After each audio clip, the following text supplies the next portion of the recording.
ay mag-rake grand relaunch ng kauna-unahang flying theater sa bansa isinagawa sa Santa Rosa, Laguna. Ano kaya itong flying theater na to? Natin yan sa pamamagitan ng report ni Tony Lagunon.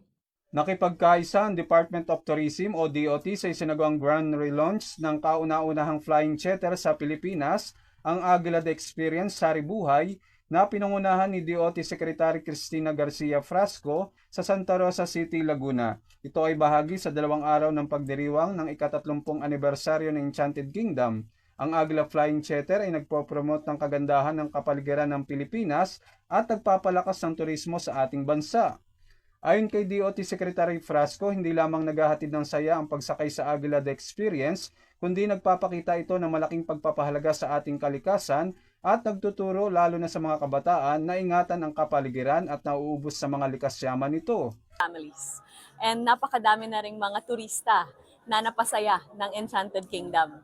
Kaya napakahalaga po na magkaroon tayo ng mga tourist attractions kagaya nito na nagbibigay ng purview ng Pilipinas, no? Our warmth and hospitality. And with the launch of the Aguila Experience today, mabibigyan tayo ng newfound appreciation for our mega biodiversity sa Pilipinas at binibigyan din especially yung ating mga kabataan ng encouragement na magkaroon ng perspective of sustainability.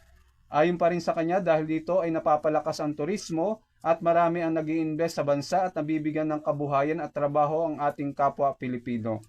Ayon naman kay Mr. Mario Mamon, ang chairman at president ng EK, ang Aguila de Experience, ay maituturing na alternative learning institution na nagtuturo sa mga kabataan na protektahan ang nanganganib ng kalikasan. Nagpasalamat sina Mr. at Mrs. Mamon sa lahat ng nakibahagi at dumalo sa nasabing aktibidad. Tony Lagunoy para sa Radyo Aguila, matatag, matapang, matapat.